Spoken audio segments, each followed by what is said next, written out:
بسم اللہ الرحمن الرحیم۔ بہت تیز بارش ہو رہی تھی۔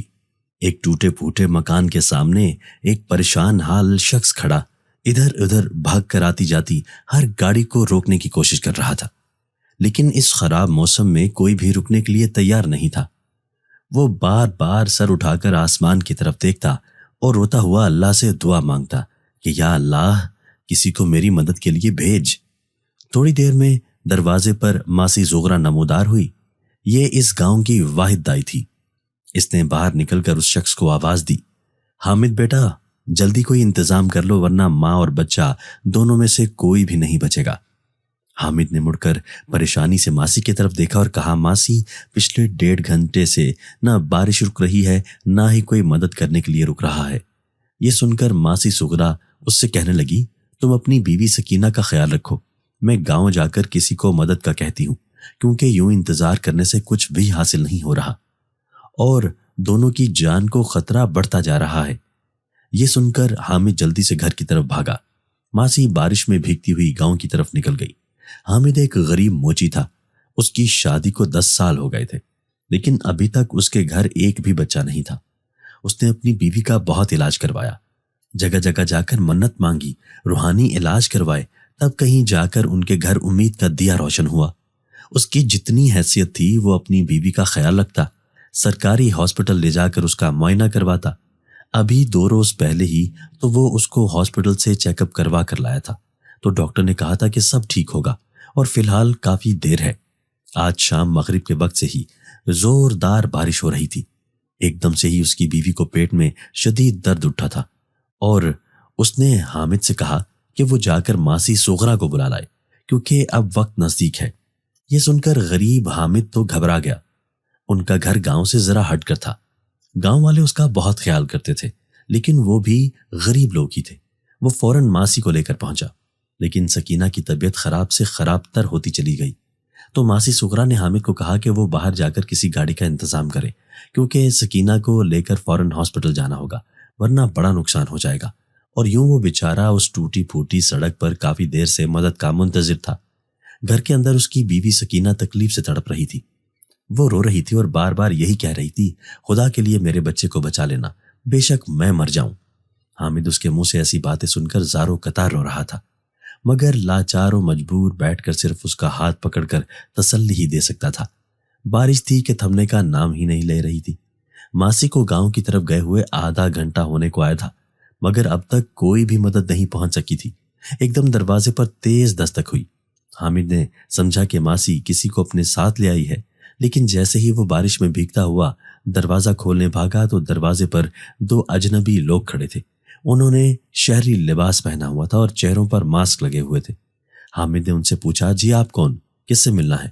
تو اس ایک شخص نے نہایت شائستگی سے جواب دیا، بھائی ہم قریبی ڈسپینسری سے آئے ہیں، کچھ دیر پہلے یہاں سے ہماری ڈاکٹر صاحبہ گزری ہیں، ان کو کسی نے بتایا کہ اس گھر میں کسی کو طبی امداد کی ضرورت ہے، انہوں نے ہمیں بھیجا ہے، آپ جلدی سے اپنی بیوی کو لے کر ہمارے ساتھ چلیں۔ حامد نے جب ان کے پیچھے دیکھا تو وہاں سفید رنگ کی ایک وین کھڑی تھی۔ حامد نے اللہ کا شکر ادا کیا اور جلدی سے اپنی بیوی کو اٹھانے کے لیے کمرے کی طرف بھاگا۔ ان دونوں نے مسکرا کر ایک دوسرے کی طرف دیکھا۔ تھوڑی دیر میں حامد اپنی بیوی سکینہ کو لے کر اس وین میں بیٹھ گیا اور ان اجنبی لوگوں نے تیزی سے گاڑی دوڑائی۔ حامد یہ دیکھ کر حیران تھا کہ اس گاڑی کا رخ شہر کی طرف جانے والے راستے پر نہیں تھا، بلکہ وہ لوگ سیدھا جنگل کی طرف گئے۔ ابھی حامد ان سے کچھ پوچھنے ہی والا تھا کہ سکینہ نے تکلیف سے چیخیں مارنا شروع کر دی۔ حامد بار بار اس کے چہرے سے آنسو صاف کر رہا تھا اور اسے کہہ رہا تھا، حوصلہ رکھو سکینہ، ہم جلد ہی ڈاکٹر کے پاس پہنچ جائیں گے۔ تھوڑی دیر میں جنگل کے بیچوں بیچ گاڑی چلنے کے بعد ایک کچے راستے کی طرف مڑ گئی۔ تھوڑی دور کے بعد وہاں پر ایک پکی سڑک نمودار ہوئی۔ حامد یہ دیکھ کر حیران تھا، کیونکہ وہ بچپن سے سارے علاقے سے واقف تھا۔ آج تک اس نے نہیں دیکھا تھا کہ جنگل کے بیچوں بیچ کوئی راستہ کسی چھوٹے شہر کی طرف جاتا ہو۔ اس سڑک پر تھوڑا آگے جاتے ہی وہاں ایک ہاسپٹل کی عمارت نظر آنا شروع ہو گئی۔ حامد نے خدا کا شکر ادا کیا۔ ہاسپٹل کے گیٹ کے اندر جیسے ہی گاڑی داخل ہوئی، وہاں تیزی سے بھاگتے ہوئے 2 لوگ اسٹریچر لے کر آ گئے۔ انہوں نے حامد کو ایک سائڈ پر کیا اور سکینہ کو لے کر اندر کی طرف بھاگے۔ حامد ان کے پیچھے پیچھے جا رہا تھا۔ وہ لوگ سکینہ کو فوراً ایمرجنسی میں لے گئے، ساتھ ہی ایک ڈاکٹر بھاگتی ہوئی ان کے پیچھے چلی گئی۔ حامد جو شام سے بارش میں بری طرح شرابور تھا، وہ تھک ہار کر ایمرجنسی کے باہر ایک بینچ پر بیٹھ گیا۔ تھوڑی دیر میں وہ دونوں لوگ جو اسے گھر سے لینے آئے تھے اس کے پاس آ کھڑے ہو گئے۔ اس میں ایک شخص کے ہاتھ میں گرم گرم چائے تھی اور دوسرے کے ہاتھ میں ٹرے میں سینڈوچ اور بسکٹ رکھے تھے۔ انہوں نے نرمی کے ساتھ حامد کو کہا، بھائی آپ کافی دیر سے بارش میں بھیگ رہے ہیں، یہ چائے پی لیں اور ساتھ میں کچھ کھا لیں، جسم کو گرماہٹ کا احساس ہوگا۔ حامد نے احسان مندی سے ان لوگوں کی طرف دیکھا اور کہنے لگا، بھائی آپ کا بے حد شکریہ، لیکن میں کچھ کھاؤں پیوں گا نہیں، کیونکہ جب تک میری بیوی اور بچہ خیریت سے باہر نہیں آ جاتے میں ایک نوالا بھی نہیں لے سکتا۔ وہ حامد کے پاس بیٹھ گئے اور اسے تسلی دینے لگے اور کہنے لگے، یہ ڈاکٹر بہت قابل ڈاکٹر ہیں، تم فکر مت کرو، انشاءاللہ تھوڑی ہی دیر میں تمہیں کوئی اچھی خبر سننے کو ضرور ملے گی۔ حامد بری طرح تھکا ہوا تھا اور ساتھ ہی بھاگ بھاگ کر بھوک کا احساس شدت سے ہو رہا تھا۔ اس کے ساتھ بیٹھے ہوئے شخص نے نرمی سے اس کے طرف چائے کا کپ بڑھایا اور حامد نے اس کے ہاتھ سے چائے کا کپ پکڑ لیا۔ حامد کو بہت بھوک لگ رہی تھی، اس لیے اس نے سینڈوچ بھی کھا لیا اور بسکٹ بھی۔ وہ دونوں اس سے ہلکی پھلکی باتیں کر کے اس کا ذہن بنانے کی کوشش کر رہے تھے۔ اس ہاسپٹل کی سب سے عجیب بات یہ تھی کہ یہاں پر گہری خاموشی تھی۔ جب حامد نے یہ بات محسوس کی تو اس نے ساتھ بیٹھے شخص سے پوچھا، بھائی جان یہاں پر اتنی خاموشی کیوں ہے؟ یہ سن کر وہ شخص جس کا نام برلاس تھا مسکرانے لگا اور کہنے لگا، دراصل رات کے وقت زیادہ مریض نہیں ہوتے اور مریضوں کے لواحقین زیادہ تر خاموشی سے اپنے مریضوں کے پاس بیٹھے رہتے ہیں، اس وجہ سے ہمارے ہاسپٹل میں کوئی شور شرابہ نہیں ہوتا۔ دوسرے شخص کا نام باران تھا۔ حامد کو پہلے بار ان کے نام سن کر بہت عجیب لگا، کیونکہ یہ نام اس نے اب تک اپنے گاؤں میں کسی کے نہیں سنے تھے۔ پھر اس نے یہ سوچ کر دل کو تسلی دی کہ میری تو ساری عمر اسی گاؤں میں گزر گئی، یہ پڑھے لکھے لوگ ہیں، شاید کسی شہر میں ایسے جدید نام بھی رکھے جاتے ہوں۔ حامد کو سکینہ کی بہت فکر ہو رہی تھی۔ اس نے ان دونوں سے وقت پوچھا تو معلوم ہوا رات کے 11 بج رہے ہیں۔ پھر اس کو تسلی دے کر کہا، فکر مت کرو، سب کچھ اچھا ہوگا۔ تقریباً آدھے گھنٹے بعد اندر سے ایک عورت نے سفید کپڑے میں لپٹی ہوئی ایک ننھی پری لا کر حامد کی گود میں دی۔ وہ بچی بالکل کانچ کی گڑیا جیسی تھی۔ حامد اپنی اولاد کو اپنے ہاتھوں میں زندہ سلامت دیکھ کر جذبات پر قابو نہ رکھ سکا اور زاروں قطار ہونے لگا۔ نرس جو سر سے پیر تک سفید کپڑوں میں ملبوس تھی اور اس کا چہرہ بھی نقاب سے ڈھکا ہوا تھا، اس نے کہا، آپ کی بیوی خطرے سے باہر ہے لیکن بے ہوش ہے، اس کو روم میں شفٹ کر رہے ہیں، لیکن آپ فی الحال اس سے مل نہیں سکیں گے۔ حامد کو ایک دم خیال آیا، وہ تو گھر سے آتے وقت جلدی جلدی میں کوئی بھی کپڑا نہیں اٹھا کر لایا تھا جو اس کی بیوی نے بہت محبت کے ساتھ گھر میں سی رکھے تھے اپنی آنے والی اولاد کے لیے، لیکن بچی نے بہت ہی خوبصورت لباس پہنا ہوا تھا۔ اس نے نرس سے پوچھا، میڈم یہ کپڑے کہاں سے آئے؟ میں تو جلدی میں گھر سے کچھ بھی نہیں لا پایا تھا۔ یہ سن کر وہ نرس مسکرانے لگی اور کہنے لگی، یہ کپڑے ڈاکٹر صاحبہ نے دیے ہیں بچی کو، یہاں پر اکثر ضرورت مند لوگ آ جاتے ہیں، اس لیے ہم چھوٹے بچوں کے لیے کپڑے اپنے پاس رکھتے ہیں۔ حامد یہ سن کر بہت خوش ہوا۔ نرس یہ سب کہہ کر وہاں سے چلی گئی، بچی کو اپنے ساتھ ہی لے گئی۔ باران اور برلاس نے حامد سے کہا کہ وہ ان کے ساتھ چلے۔ حامد دل ہی دل میں یہ سوچ کر پریشان ہو رہا تھا، نہ جانے اس ہاسپٹل کا خرچ کتنا ہوگا۔ اس نے ڈرتے ڈرتے برلاس سے پوچھا، بھائی جان میری بیوی کے آپریشن پر کتنا خرچہ ہوا ہے؟ مجھ کو بتا دیں تاکہ میں صبح گاؤں جا کر انتظام کر سکوں۔ یہ سن کر برلاس مسکرایا اور کہنے لگا، تم کتنا دے سکتے ہو حامد؟ یہ سن کر حامد نے شرمندگی سے سر جھکا لیا اور کہنے لگا، میں کافی دن سے پیسے جمع کر رہا تھا کہ بچے کی پیدائش کے وقت کام آئیں گے، میرے پاس ٹوٹل 8,000 روپے ہیں۔ برلاس نے اس سے کہا، یہ 8,000 تم بچی اور اس کی ماں کی دیکھ بھال میں لگا لینا، اس ہاسپٹل میں تم جیسے اور لوگ بھی آتے ہیں جن سے کوئی خرچ نہیں لیا جاتا۔ یہ سن کر حامد حیران رہ گیا۔ اس نے دل ہی دل میں اللہ تعالیٰ کا بہت شکر ادا کیا۔ ایک طرف تو اس کی بیوی کے بچنے کا بھی چانس نظر نہیں آ رہا تھا، دوسری طرف اب سب کچھ ایسے نمٹ گیا تھا جیسے کوئی مسئلہ تھا ہی نہیں، ورنہ وہ غریب آدمی اس اتنے بڑے ہسپتال کا بل کیسے دے پاتا؟ پورے ہاسپٹل میں کوئی نظر نہیں آ رہا تھا۔ رات کے 12 بج رہے تھے۔ کاؤنٹر کے سامنے ایک بہت بڑی گھڑی لگی ہوئی تھی جس کا رنگ سیاہ تھا اور اس کی سوئیوں سے اس قدر تیز آواز سنائی دے رہی تھی جو رات کے سناٹے کو چیر رہی تھی۔ کاؤنٹر پر ایک لڑکی موجود تھی، اس نے بھی چہرے پر عجیب طرح کا ماسک لگا رکھا تھا جس کی صرف آنکھیں ہی نظر آ رہی تھیں۔ اس نے حامد کے سامنے کچھ کاغذات رکھے اور حامد سے کہا، ان پر سائن کر دو۔ حامد نے سادگی سے کہا، میڈم میں پڑھا لکھا نہیں ہوں۔ تو اس نے کہا، ٹھیک ہے تو پھر انگوٹھا ہی لگا دو۔ حامد نے کاغذات پر انگوٹھا لگا دیا۔ اس کے بعد باران نے اسے کہا کہ بچی نرسری میں ہے، تم ایسا کرو کہ کچھ دیر آرام کر لو، ڈاکٹر نے کہا ہے کہ تمہاری بیوی کو صبح تک ہوش آ جائے گا، نرس اس کا خیال رکھنے کے لیے موجود ہے۔ یہ سن کر حامد تیار ہو گیا، کیونکہ ان لوگوں نے جس طرح ان غریب لوگوں کی مدد کی تھی تو حامد کو یہی لگا کہ یہ فلاحی ادارہ ہے اور یہاں کے لوگ بہت اچھے ہیں۔ باران اس کو اپنے ساتھ لے کر دوسری منزل پر بنے ایک کمرے میں پہنچ گیا۔ اس کے باہر انتظار گاہ برائے لواحقین لکھا ہوا تھا۔ کمرے میں 5-6 صاف ستھرے بستر موجود تھے۔ تھکن کی وجہ سے حامد کا برا حال تھا۔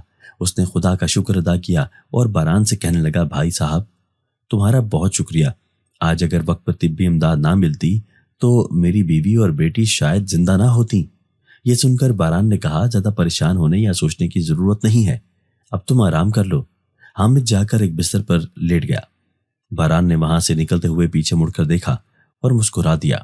حامد کو بس ایک بات بہت عجیب لگ رہی تھی کہ اس ہاسپٹل میں اتنی خاموشی کیوں، لیکن اس نے زیادہ غور نہیں کیا۔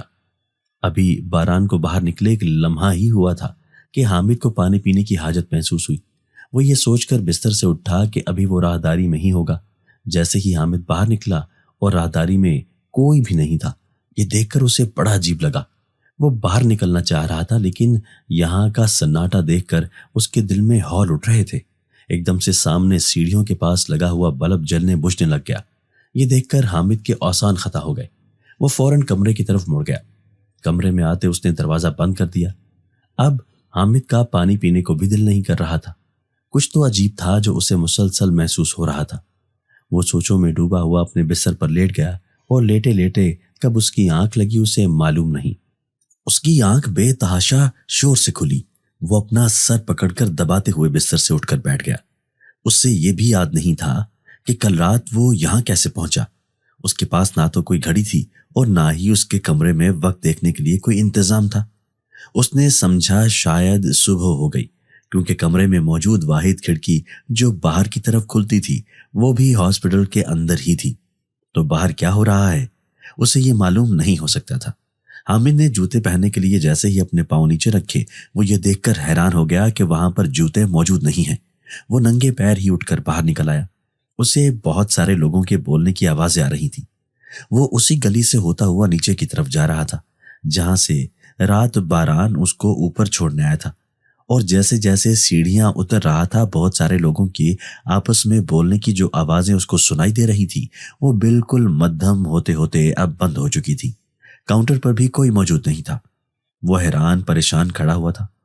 اس کو تو یہ بھی معلوم نہیں تھا کہ اس کی بیوی کون سے کمرے میں ہے۔ اتنا سناٹا دیکھ کر اس کا دل ایک دم سے بیٹھ گیا۔ وہ پاگلوں کی طرح بھاگتا ہوا آپریشن تھیٹر کی طرف گیا، لیکن وہاں پر لگا ہوا بڑا سا تالا اس کا منہ چڑھا رہا تھا۔ پھر وہ مڑ کر پیچھے اس طرح بھاگا اور ایک ایک کمرے میں جھانک کر اپنی بیوی سکینہ کو تلاش کر رہا تھا۔ سارے کمرے بالکل صاف ستھرے اور خالی تھے۔ سکینہ کو کسی کمرے میں نہ پا کر وہ بے اختیار رونا شروع ہو گیا۔ یہ اچانک سے کیا ہو گیا؟ میں تو ان لوگوں کو جانتا بھی نہیں، میں اپنی بیوی اور بچی کو کہاں جا کر ڈھونڈوں گا؟ وہ وہاں گھٹنوں کے بل بیٹھ کر رونے لگا۔ ایک دم سے اس کے کندھے پر کسی نے پیچھے سے ہاتھ رکھا۔ اس نے چونک کر گردن گھمائی تو وہاں پر برلاس کھڑا تھا۔ حامد ایک دم غصے سے کھڑا ہوا اور کہنے لگا، میری بیوی اور بچی کہاں ہے؟ تم لوگ کون ہو اور یہ پورا ہاسپٹل خالی کیوں ہے؟ یہ سن کر برلاس مسکرانے لگا اور کہنے لگا، تمہاری بیوی اور بچی ہماری مہمان ہے، تمہیں پریشان ہونے کی ضرورت نہیں، آؤ میں تمہیں تمہاری بیوی اور بچی سے ملاتا ہوں۔ اس نے حامد کا ہاتھ پکڑا۔ حامد جیسے ہی کھڑا ہوا اس کے جسم کو تو ایک زوردار جھٹکا لگا۔ جب اس کے حواس بحال ہوئے تو وہ ایک شاندار قسم کی عمارت میں کھڑے تھے۔ یہ دیکھ کر حامد خوفزدہ ہو گیا۔ برلاس اس کا ہاتھ پکڑے آگے بڑھ رہا تھا۔ یہاں پر بہت سارے لوگ گھوم رہے تھے۔ یوں لگتا تھا کہ یہ گھر نہیں کوئی محل ہے۔ یہاں کے لوگوں کے کپڑے بہت عجیب تھے۔ مرد اور عورتوں نے اپنے چہروں پر چادریں ڈال رکھی تھیں۔ ان کی نہایت لمبے قد اور چوڑے وجود تھے۔ حامد کے ماتھے سے پسینہ بری طرح بہہ رہا تھا۔ برلاس اس کو لے کر ایک کمرے میں داخل ہوا جہاں بستر پر اس کی بیوی اپنی بیٹی کو گود میں لیے بیٹھی تھی۔ وہ بالکل صحت مند لگ رہی تھی۔ کہیں سے نہیں لگ رہا تھا کہ کل رات اس کا آپریشن ہوا ہے۔ حامد کو سامنے دیکھ کر سکینہ بہت خوش ہوئی۔ اس نے برلاس سے کہا، بھیا تمہارا بہت شکریہ، میں کب سے اپنے شوہر کا انتظار کر رہی تھی۔ یہ سن کر برلاس مسکرانے لگا اور کہنے لگا تم دونوں بیٹھ کر باتیں کرو، میں تھوڑی دیر میں آتا ہوں۔ جیسے ہی وہ کمرے سے باہر نکلا، حامد تیزی سے سکینہ کے پاس آ کر بیٹھ گیا اور اس سے کہنے لگا تم بالکل ٹھیک کیسے ہو گئی؟ کل رات تو تمہارا آپریشن ہوا ہے۔ یہ سن کر سکینہ نے پریشانی سے اس کی طرف دیکھا اور کہنے لگی یہ تم کیا کہہ رہے ہو؟ مجھ کو تو کچھ معلوم نہیں۔ جب مجھ کو ہوش آیا تب میرے ساتھ ایک مہربان نرس تھی اور پھر اس نے میری بچی کو لا کر میری گود میں دے دیا۔ مجھ کو کچھ یاد نہیں۔ سکینہ نے فوراً اپنے پیٹ پر ہاتھ رکھ کر محسوس کیا اس کے پیٹ پر واقعی بینڈیج بندھی ہوئی تھی، جس کا مطلب ہے کہ واقعی کل رات اس کا آپریشن ہوا ہے، لیکن اتنی جلدی صحت یاب ہو جانا سمجھ سے باہر تھا۔ پھر حامد نے اسے کہا کہ چلو چھوڑو جو بھی ہوا، مجھے میری بیٹی دکھاؤ کہ یہ کیسی ہے۔ سکینہ نے خوشی سے بچی کو حامد کی گود میں دے دیا۔ بچی آنکھیں کھول کھول کر حامد کی طرف غور سے دیکھ رہی تھی۔ اس کی بڑی بڑی روشن آنکھیں تھیں، لیکن یہ کیا، اس کی آنکھیں گہرے سبز رنگ کی تھی، جبکہ سکینہ اور حامد کی آنکھیں تو کالے رنگ کی تھی۔ اس کی بیٹی اسے دیکھ کر کھلکھلاریاں مار رہی تھی۔ اتنی چھوٹی بچی کو اس طرح ہنستے دیکھ کر حامد حیران بھی تھا اور خوش بھی ہو رہا تھا۔ اس نے پورے 10 سال انتظار کیا، جب جا کر اللہ پاک نے اس کو اولاد جیسی نعمت عطا کی۔ اس نے محبت کے ساتھ اپنی بیٹی کا ماتھا چوم لیا۔ تھوڑی دیر میں کمرے میں ایک عورت آ گئی۔ اس نے سکینہ سے پوچھا کہ اسے کسی چیز کی ضرورت تو نہیں؟ سکینہ سے یوں بات کر رہی تھی جیسے وہ اس سے پہلے سے جانتی ہو۔ نہیں بہن، مجھے کسی چیز کی ضرورت نہیں ہے۔ پھر اس عورت نے حامد سے اس کی بیٹی کو مانگا اور کہنے لگی میں بچی کے کپڑے بدل دیتی ہوں۔ حامد نے چپ چاپ اپنی بیٹی کو اس عورت کی گود میں دے دیا۔ حامد کا ذہن مسلسل سوچ رہا تھا کہ کیا ماجرا ہے۔ اس کو یہ تو محسوس ہو گیا تھا کہ یہ لوگ انسان تو ہرگز نہیں ہیں، لیکن وہ سکینہ کو کچھ بھی کہہ کر اس کو پریشان نہیں کرنا چاہتا تھا۔ برلاس بھی واپس پہنچ گیا۔ اس نے حامد اور سکینہ سے کہا آپ لوگ کھانا کھا لیں، اس کے بعد میں آپ کو واپس آپ کے گھر چھوڑ آؤں گا۔ برلاس کے پیچھے پیچھے ہی ایک اور عورت کمرے میں داخل ہوئی۔ اس کے ہاتھوں میں کھانے کا ایک بڑا تھال تھا جو ڈھکا ہوا تھا۔ برلاس نے عورت کو اشارہ کیا۔ اس نے کھانا ان دونوں کے سامنے رکھ دیا۔ حامد اور سکینہ نے ہاتھ دھو کر کھانا شروع کر دیا۔ وہ دل ہی دل میں سوچ رہا تھا کہ وہ جلد سے جلد اس جگہ سے نکل کر اپنے گاؤں واپس پہنچ جائے۔ کھانا بہت لذیذ تھا۔ ان دونوں غریب میاں بیوی نے ایسا کھانا برسوں سے نہیں کھایا تھا۔ ان کے کھانا کھاتے ہی وہ عورت بچی کو لے کر واپس آ گئی۔ بچی نے بہت خوبصورت سبز رنگ کا لباس پہنا ہوا تھا۔ اس عورت نے بچی کے ماتھے پر پیار کیا اور اسے سکینہ کی گود میں دے دیا۔ برلاس وہیں موجود تھا۔ اس نے حامد اور سکینہ سے کہا کہ آپ لوگ تیار ہیں واپسی کے لیے؟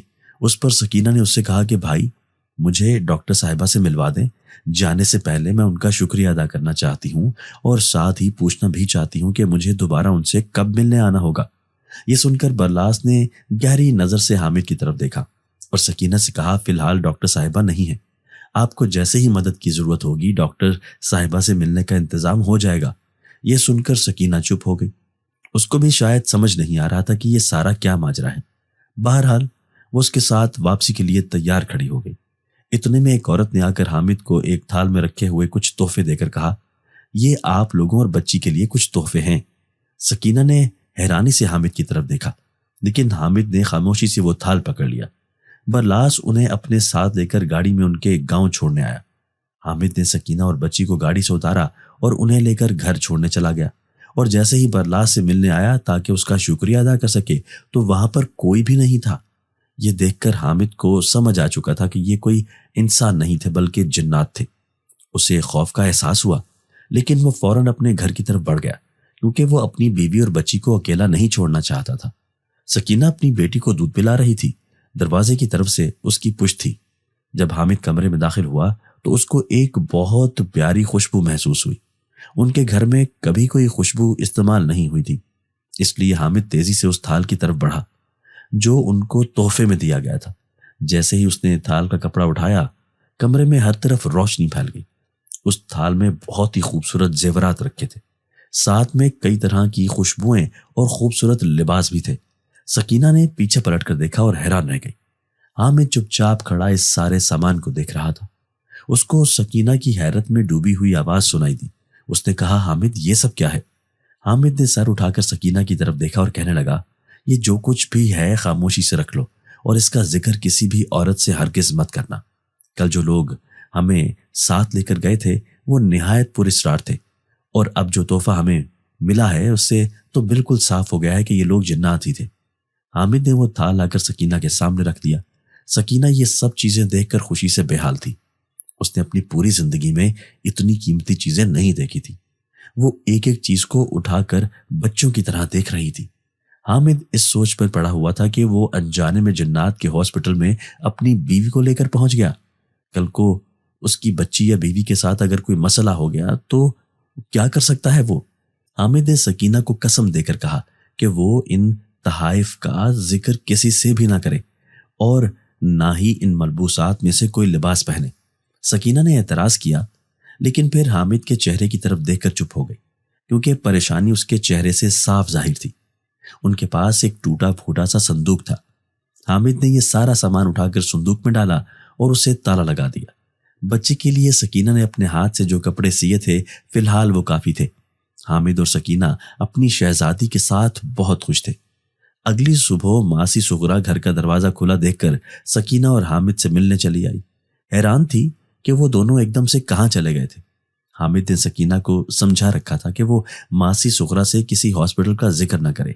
حامد کہنے لگا، یہاں سے کچھ دور میرا ایک دوست قریب گاؤں میں رہتا ہے، اس کی بیوی ہیلتھ ورکر ہے۔ میں باہر کھڑا تھا کہ سڑک سے ایک رکشہ گزرا، اس خدا کے بندے نے میری مدد کی۔ میں سکینہ کو لے کر اپنی دوست کے گھر چلا گیا۔ وہاں اس کی بیوی نے اپنی پوری کوشش کی اور اللہ کے کرم سے میری بیٹی اس دنیا میں آ گئی۔ ماسی ان کی بیٹی کو گود میں لے کر بہت خوش تھی، کہنے لگی غریب کا مددگار صرف اللہ ہوتا ہے، دیکھا اس نے کیسا وسیلہ بنا دیا۔ حامد نے دل ہی دل میں اس بات کی تائید کی۔ ماسی کہنے لگی بچی کا نام کیا رکھنا ہے؟ تو حامد نے کہا ایک دو دن میں سوچ کر رکھیں گے، میں اپنی بیٹی کا نام بالکل الگ اور خوبصورت رکھنا چاہتا ہوں۔ ماسی یہ سن کر مسکرانے لگی اور کہنے لگی ہاں ماشاءاللہ تمہاری بیٹی ہے بھی تو بہت پیاری۔ یوں ہی کچھ دیر باتیں کرنے کے بعد ماسی اٹھ کر اپنے گھر چلی گئی۔ حامد نے سکینہ سے کہا نیک بخت، کوئی نام سوچ لو جو بالکل ہماری گڑیا جیسا ہی ہو۔ یہ سن کر سکینہ مسکرانے لگی اور کہنے لگی نام تو اس کا آپ ہی رکھیں گے، مجھے تو خوشی کے مارے کچھ سمجھ نہیں آ رہا۔ بچی کا نام حامد نے ایشال رکھا۔ حیرت کی بات یہ تھی کہ بچی سارا دن نہیں روتی تھی، نہ ہی وہ عام بچوں کی طرح دودھ کے لیے بے تابی دکھاتی تھی۔ کبھی کبھی اس کی ماں کو شک ہوتا کہ ان کے آس پاس کوئی اور بھی موجود ہے، کیونکہ بچی کسی کو دیکھ کر ہنستی مسکراتی رہتی، جیسے کوئی اس کو نظر آ رہا ہو۔ بچی کے آنے سے جہاں حامد اور سکینہ کی زندگی خوشیوں سے بھر گئی تھی، دوسری طرف حامد کا کام بھی خوب چمک اٹھا تھا، کیونکہ حامد کا گھر گاؤں سے کافی فاصلے پر تھا اور گھر کے نزدیک سڑک تھی۔ تو یوں ہوتا کہ کوئی نہ کوئی اجنبی مسافر اس سے اپنے جوتے مرمت کروانے آ جاتا اور ایک معقول معاوضہ اسے دے جاتا۔ حامد کو شک گزرتا کہ کہیں یہ کوئی جن ہی نہ ہو، اور پھر وہ خود ہی اپنے اندازے کو غلط ثابت کر دیتا۔ زندگی تیزی کے ساتھ آگے بڑھ رہی تھی۔ ایک بار وہ ایک صاحب کا جو جوتا مرمت کر رہا تھا، جو اپنی بائک پر چلتے چلتے اس کے پاس آ کر رک گئے تھے۔ باتوں ہی باتوں میں اس انسان نے کہا تم یہاں ویرانے میں بیٹھ کر کتنا کما لیتے ہوگے؟ تو حامد نے کہا کہ صاحب گزارا ہو جاتا ہے۔ تو وہ شخص کہنے لگا میری بات مانو، تم شہر چلے جاؤ، ساتھ ہی کوئی دوسرا کام تلاش کرنے کی بھی کوشش کرو۔ حامد اس کی یہ بات سن کر سوچ میں پڑ گیا۔ وہ جاتے ہوئے حامد کو اپنا فون نمبر دے کر گیا اور کہنے لگا اگر کبھی تم شہر کی طرف آؤ تو مجھے کال کرنا، مجھ سے جو بن پڑا میں تمہاری مدد ضرور کروں گا۔ حامد نے خوشی خوشی اس سے نمبر لے کر رکھ لیا۔ اس کی بیٹی اب 4 ماہ کی ہو گئی تھی۔ حامد کام سے گھر واپس جاتا، اپنی بیٹی کو گود میں اٹھاتا اور خوب کھیلتا۔ بچی کی صحت بہت اچھی تھی۔ سکینہ سے اس کے سارے دن کی تفصیل پوچھتا۔ ایک روز وہ دونوں بارش آنے پر باہر نکل کر جلدی جلدی سامان اٹھا رہے تھے اور بچی کمرے میں اکیلی تھی۔ انہیں بچی کی خوب زوروں سے ہنسنے کی آواز سنائی دی۔ وہ دونوں سارا سامان سمیٹ کر جلدی جلدی کمرے کی طرف بھاگے۔ دونوں ایک ساتھ کمرے میں داخل ہوئے۔ انہیں لگا کہ جیسے ان کی بیٹی کے پاس کوئی سایہ نما چیز بیٹھی تھی، جو ایک دم سے اٹھ کر کھڑی ہو کر ایک طرف ہو گئی۔ کھڑکی ایک دم کھلی اور پھر خود ہی بند ہو گئی۔ حامد نے سکینہ کی طرف دیکھا۔ سکینہ بھی فکر مندی سے اسے ہی دیکھ رہی تھی۔ بچی اب خاموش تھی۔ جیسے ہی سکینہ نے آگے بڑھ کر اشال کو اپنی گود میں اٹھایا تو وہ یہ دیکھ کر حیران رہ گئی کہ بچی کے منہ پر دودھ لگا ہوا ہے۔ حامد بھی یہی دیکھ رہا تھا۔ سکینہ نے حامد سے کہا میں اکثر محسوس کرتی ہوں کہ میرے ہوتے ہوئے بھی کمرے میں کوئی موجود ہوتا ہے، جسے دیکھ کر یہ بچی بہت خوش ہوتی ہے اور مسلسل اس کی طرف دیکھ کر ہنستی رہتی ہے۔ مجھے ڈر لگتا ہے کہ کہیں وہ میری بچی کو کوئی نقصان نہ پہنچا دے۔ حامد نے یہ سن کر اسے تسلی دی اور کہا کہ وہ اس بچی کو نقصان نہیں پہنچائیں گے، وہ بچی سے محبت کرتے ہیں، یہ بچی ان کے علاقے میں ان کی مدد سے پیدا ہوئی ہے۔ مجھے نہیں لگتا کہ ہمیں ان لوگوں کو اس بچی سے دور کرنے کی کوشش کرنی چاہیے، کیونکہ ہو سکتا ہے کہ انہیں یہ چیز پسند نہ آئے۔ سکینہ بھی سمجھ چکی تھی، لیکن وہ ماں تھی، اس کا ڈر اپنی جگہ صحیح تھا۔ اسے اولاد کی نعمت نہ جانے کتنے انتظار اور دکھ اٹھانے کے بعد حاصل ہوئی تھی۔ وہ نہیں چاہتی تھی کہ اس کی بچی کو کوئی خطرہ ہو۔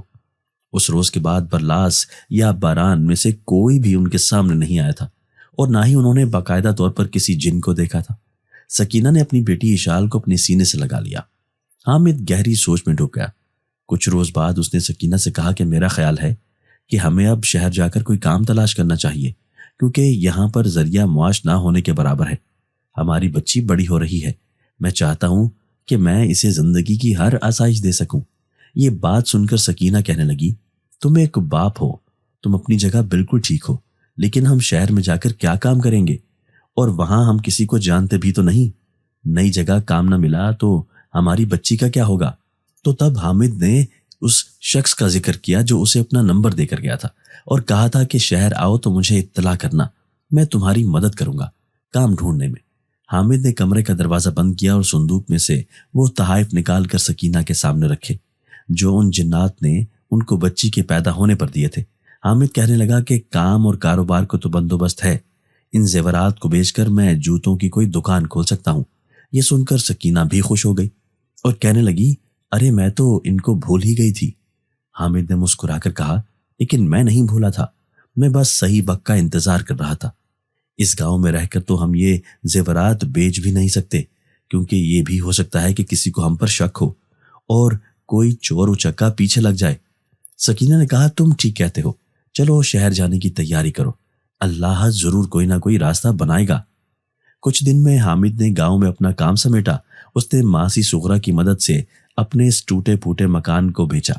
گاؤں کے لوگ اس کے گاؤں چھوڑ کر جانے کی وجہ سے دکھی تھے، لیکن خوش بھی تھے کہ اب وہ صاحب اولاد ہو گیا ہے۔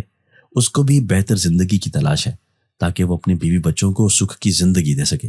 حامد نے اپنا سارا سامان باندھ رکھا تھا۔ گاؤں کا ایک لڑکا اس نے گاڑی لینے قریبی بس سٹاپ کی طرف بھیجا تھا۔ کچھ دیر بعد وہ لڑکا ایک گاڑی لے کر واپس لوٹا۔ حامد اور حامد کی بیوی نے حیرانی سے گاڑی کی طرف دیکھا اور پھر ایک دوسرے کی طرف دیکھنے لگے، کیونکہ یہ وہی سفید وین تھی جو اس روز حامد اور سکینہ کو لے کر جنات کے ہاسپٹل پہنچی تھی۔ حامد نے چپ چاپ اپنا سامان وین میں رکھا۔ گاؤں کے چند لوگ جو اس کے جانے کا سن کر آئے تھے ان سے ملا اور اپنی بیوی اور بچی کو لے کر وین میں بیٹھ گیا۔ وین کے ڈرائیور نے اپنے چہرے پر رومال لپیٹا ہوا تھا، اس لیے حامد کو معلوم نہیں تھا کہ انہیں لینے کون آیا ہے۔ جیسے ہی وہ گاؤں کی حد سے نکلے، ڈرائیور نے اپنے چہرے سے رومال اتارا اور حامد کی طرف دیکھ کر مسکرایا۔ وہ برلاس تھا۔ حامد سمجھ چکا تھا یہ سارا انتظام جنات نے ہی کیا ہے۔ برلاس سارا راستہ خوش دلی کے ساتھ سکینہ اور حامد کے ساتھ بات کرتا رہا۔ بچی بھی اسے دیکھ دیکھ کر ہنس رہی تھی۔ کچھ دیر میں وہ شہر پہنچ گئے۔ برلاس نے گاڑی لے جا کر سیدھی ایک مکان کے سامنے روک دی۔ اتر کر مکان کا تالا کھولا۔ مکان آبادی سے تھوڑا ہٹ کر تھا، تھوڑا پرانا لیکن اچھا بنا ہوا تھا۔ حامد اور برلاس نے سارا سامان گھر میں رکھا۔ مکان بالکل صاف ستھرا تھا، جیسے کسی نے اسے انہی کے لیے صاف کیا ہو۔ لائٹ بھی موجود تھی، گھر کی ضرورت کی ہر چیز وہاں موجود تھی۔ برلاس نے حامد سے کہا، دوست تمہیں یہاں کسی چیز کی کوئی کمی نہیں ہوگی، تمہارے لیے کام کا بندوبست بھی جلد ہی ہو جائے گا، جب چاہو مجھے بلا سکتے ہو، میں فوراً آ جاؤں گا۔ حامد نے اس کا شکریہ ادا کیا اور اس سے پوچھا، آپ لوگ میری اتنی مدد کیوں کر رہے ہیں؟ میں حیران ہوں اس چیز کے بارے میں سوچ کر۔ برلاس نے اس کے سوال کو سن کر سنجیدگی سے اس کی طرف دیکھا اور کہنے لگا، وقت آنے پر تمہیں سب کچھ خود ہی معلوم ہو جائے گا۔ تمہیں ہماری موجودگی سے ڈرنے یا پریشان ہونے کی ضرورت نہیں۔ ہمارا تعلق شاہ جنات کے قبیلے سے ہے اور ہمیں حکم ہے کہ ہم تمہاری ہمیشہ مدد کریں۔ یہ بچی تمہارے لیے بہت خوش قسمت ہے اور یہ بچی شاہی جنات کے گھرانے کی بہت لاڈلی بچی ہے۔ اس بچی کے پاس تمہیں جو کچھ بھی نظر آتا ہے اس سے پریشان مت ہونا، اور تمہارے باقی سوالوں کا جواب وہ لوگ تمہیں خود ہی دیں گے۔ یہ کہہ کر برلاس وہاں سے غائب ہو گیا۔ سکینہ حیرت سے حامد اور برلاس کی باتیں سن رہی تھی۔ حامد نے اس کی طرف دیکھ کر اسے تسلی دی اور کہا، اب تم پریشان ہونا چھوڑ دو اور نہ ہی کسی غیر معمولی چیز کو دیکھ کر حیران ہوا کرو۔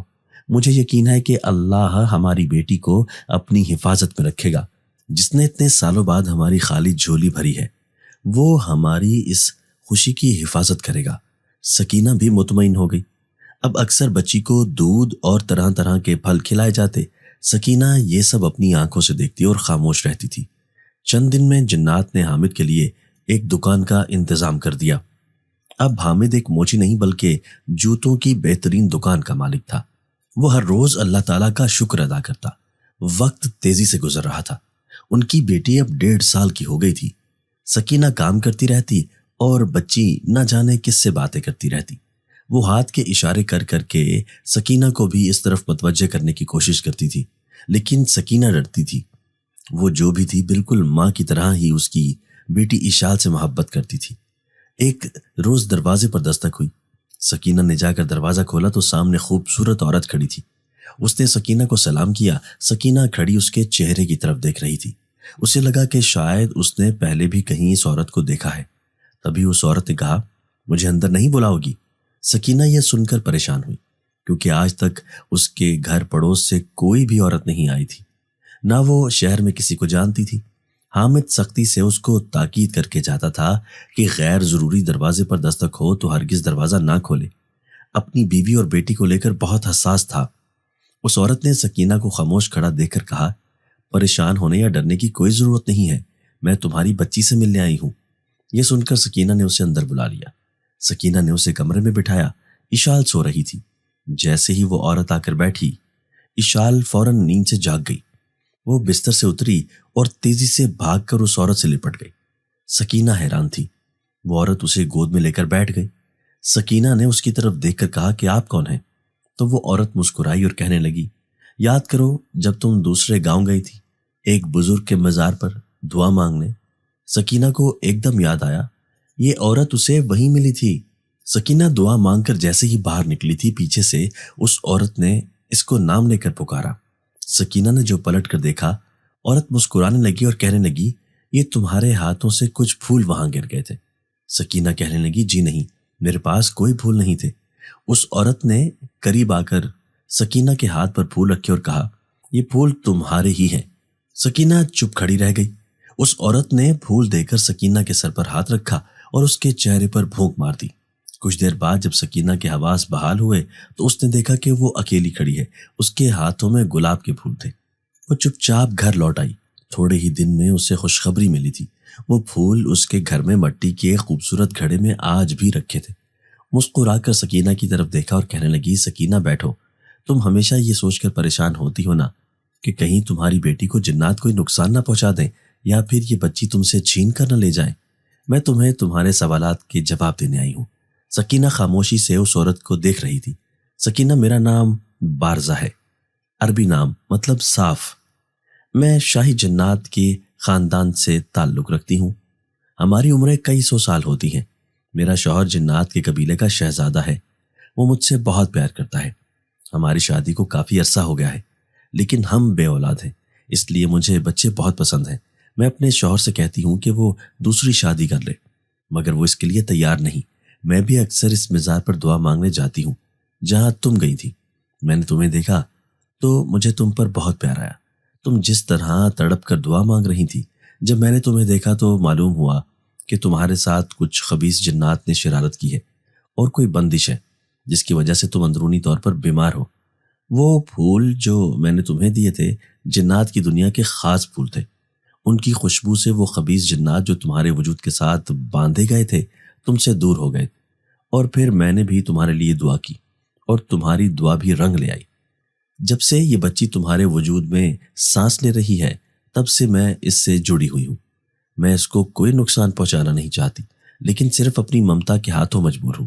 اس لیے اس روز جب تم تکلیف سے تڑپ رہی تھی اور کوئی انسانی مدد تم تک نہیں پہنچی تو ہم لوگ تمہیں اپنی دنیا میں لے گئے تاکہ تمہاری بچی خیریت کے ساتھ جنم لے سکے۔ بس یہ ہے وہ تفصیل جس سے تم آج تک لا علم ہو۔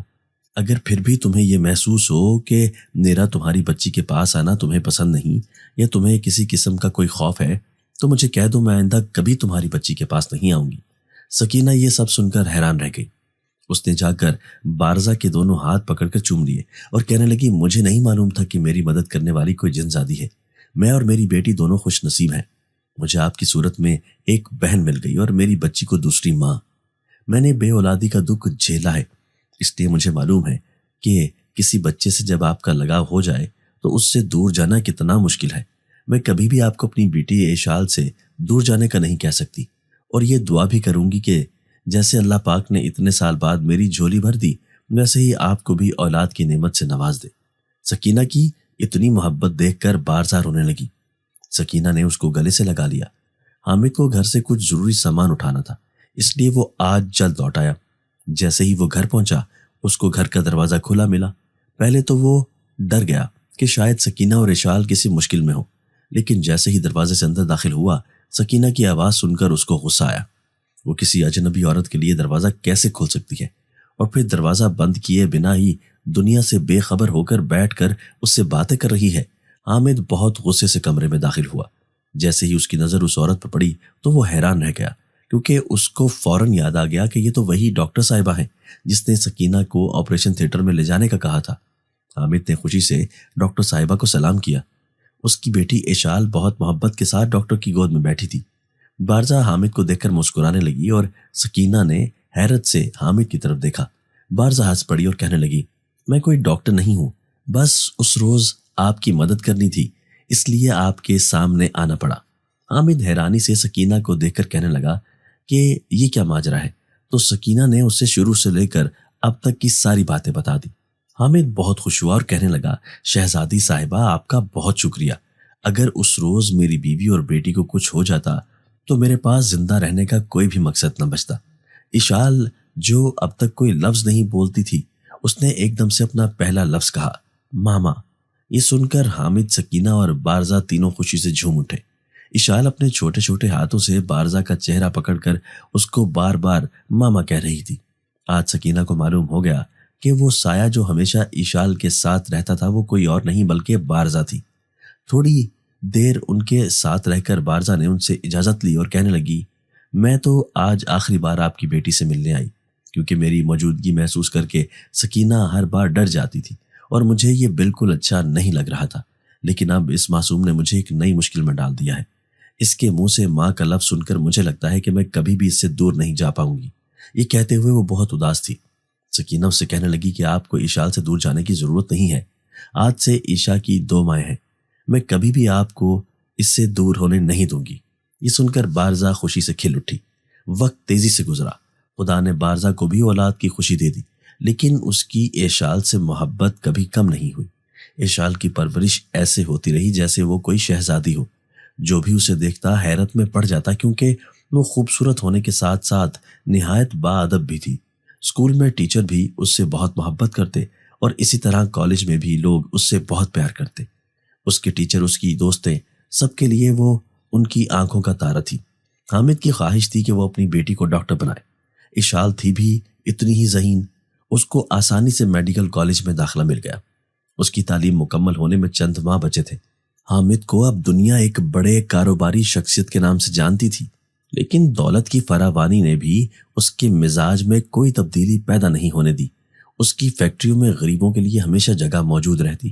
اگر کسی کو علاج معالجے کے لیے ضرورت پڑتی تو وہ ہمیشہ ان کی مدد کرتا۔ ایشال اور حامد کی خواہش تھی کہ ایک بڑا ہاسپٹل بنائے جہاں پر غریبوں اور مزدوروں کا مفت علاج کیا جائے۔ حامد نے اس کے لیے ایک بڑی جگہ لے کر تیزی سے کام شروع کروا دیا۔ سکینہ اور بارزہ کی دوستی پہلے سے زیادہ مضبوط ہو گئی۔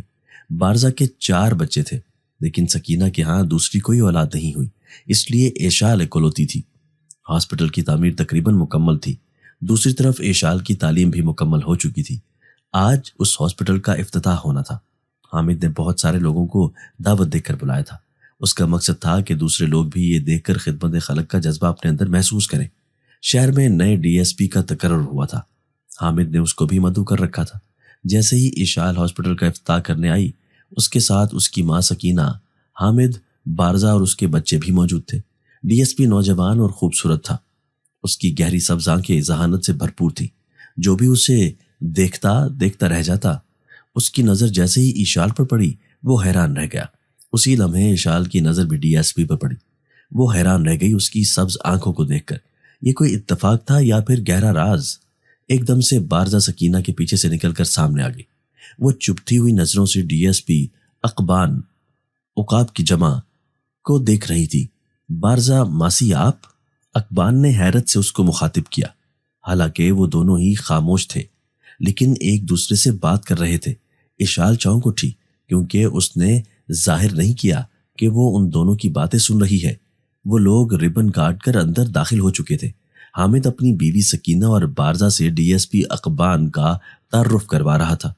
ایک باپ کی حیثیت سے وہ نوجوان ڈی ایس پی کو دیکھتے ہی اس خواہش میں مبتلا ہو گیا کہ اگر اس کی بیٹی اشال کی رضامندی ہو تو وہ اس کو اپنا داماد بنا لے۔ اقبان اپنی ماسی بارزہ کو تیکھی نظروں سے دیکھ رہا تھا۔ اس نے اپنی ماسی سے پوچھا، بہن کے مرنے کے بعد بھی آپ کو میری یاد نہیں آئی؟ لوگ کہتے ہیں کہ ماں اور ماسی ایک جیسی ہوتی ہے، اور یہ اجنبی لڑکی کیا لگتی ہے آپ کی جو اس پر اتنی محبتیں لٹا رہی ہیں؟ وہ کسی بچے کی طرح ناراض تھا۔ بارزہ نے سخت لہجے میں کہا، تمہاری ماں نے حرکت ہی ایسی کی تھی۔ وہ جنات کے قبیلے کی شہزادی تھی اور سب کی رضامندی کے بغیر اس نے تمہارے باپ جو ایک معمولی انسان تھا اس کے لیے اپنے پورے قبیلے کو چھوڑ دیا۔ میری ماں بھی اپنی بیٹی کے لیے ایسے ہی تڑپ رہی تھی۔ تم سے محبت کرتی ہوں تو تمہارے باپ کا چہرہ سامنے آ جاتا ہے۔ اقبان کو بہت دکھ ہوا۔ اس نے احتجاج کیا، لیکن ماسی اس سب میں میرا کیا قصور ہے؟ بارزہ نے اپنا منہ پھیر لیا۔ اشال یہ ساری حقیقت سن کر حیران ہو رہی تھی۔ دوستیں اس کو مبارکباد دے رہی تھیں۔ اقبان اس سے کچھ فاصلے پر کھڑا تھا۔ اقبان نے ضدی لہجے میں اپنی ماسی سے کہا، ٹھیک ہے، یہ انسان ذات لڑکی جس سے آپ بہت پیار کرتی ہیں، دیکھنا کس طرح اس کو آپ کے سامنے اٹھا کر لے جاؤں گا، دیکھتی رہ جانا آپ۔ اشال نے یہ سنتے ہی غصے سے اپنا پاؤں ڈی ایس پی اقبان کے پاؤں پر دے مارا۔ اقبان نے سافٹ سول کے شوز پہنے تھے اور اشال نے ہائی ہیل۔ تکلیف کی شدت سے اقبان ناچ کر گر گیا۔ حامد نے پیچھے مڑ کر حیرت سے یہ نظارہ دیکھا۔ اشال چہرے پر دنیا جہاں کی معصومیت سجائے اقبان کا بازو پکڑ کر کہہ رہی تھی، سوری ڈی ایس پی صاحب، غلطی سے پاؤں آپ کی شوز پر آ گیا۔ اقبان کی سبز آنکھیں غصے اور تکلیف کی وجہ سے سرمئی رنگ کی ہو گئی تھی۔ پھر اشال نے اسے کہا، میرے بارے میں سوچتے ہوئے اس بات کا خیال رکھنا کہ میں ایک ڈاکٹر ہوں۔ میری ذرا سی غلطی تم پر مٹی ڈال سکتی ہے۔ بھول کر بھی میرے بارے میں ایسی ویسی سوچ مت رکھنا۔ بارزہ حیرانی سے ان دونوں کو دیکھ رہی تھی۔ پھر اشال نے مڑ کر کہا، ماما آپ سے بھی سخت ناراض ہوں میں۔ پاؤں پٹکتی ہوئی وہاں سے چل پڑی۔ بارزہ تو یہ بھول ہی گئی تھی کہ اشال کے پاس بھی اس کی کچھ طاقتیں ہیں جو اس کے پیدا ہوتے وقت اس کو ملی تھی۔ اقبان روٹھے ہوئے بچے کی طرح اپنی ماسی کی طرف دیکھ رہا تھا۔ بارزہ نے اس کے پاس رک کر کہا، تمہیں تو میری بیٹی ہی سدھار لے گی، سوچتی ہوں تمہارے بارے میں۔ اقبان نے غصے سے کہا، مجھے نہیں چاہیے آپ کی بگڑی ہوئی اولاد جو ڈاکٹر کی بجائے ایک کسائی بننا چاہتی ہے۔ اشال جو ان سے کافی دور کھڑی تھی اس نے غصے سے اقبان کی طرف دیکھا۔ اشال کے ہاتھ میں کیک کی پلیٹ اور کانٹا تھا۔ قریب تھا کہ وہ پھر سے اقبان کا نشانہ لیتی۔ اس نے فوراً اپنی جگہ چھوڑ دی۔ اقبان کو اشال سے ایسے ڈرتا دیکھ کر بارزہ کھلکھلا کر ہنسنے لگی۔ ایک نئی کہانی کا آغاز ہو رہا تھا۔ سکینہ اور حامد کی جہاں دیدہ نظریں بھی اپنی بیٹی اور اس خوبرو نوجوان پر تھیں۔ دونوں نے مسکرا کر ایک دوسرے کی طرف دیکھا۔ حامد نے جھک کر سکینہ سے کہا، کیسی جوڑی ہے بیگم؟ سکینہ نے محبت پاش نظروں سے دونوں کو دیکھتے ہوئے کہا، ایک دم پرفیکٹ۔ زندگی نے ایک خوبصورت موڑ لے لیا تھا۔ تو ناظرین، کیسی لگی آپ کو آج کی یہ کہانی، اور کیسی لگی آپ کو ایک جن اور انسان ذات کی انٹری؟ کمنٹ باکس میں اپنی رائے کا اظہار ضرور کیجیے گا۔ دوستو، اگر آپ کو آج کی ہماری یہ ویڈیو پسند آئی ہے تو اسے لائک کیجئے اور اسے اپنے پیاروں کے ساتھ شیئر ضرور کیجئے گا۔ اور ہاں، اگر آپ نے ابھی تک ہمارا چینل سبسکرائب نہیں کیا تو ہمارا چینل سبسکرائب کر دیجئے اور بیل آئیکن بھی پریس کر دیجئے تاکہ ہماری ہر نئی آنے والی ویڈیو آپ کو بر وقت مل سکے۔ اللہ حافظ۔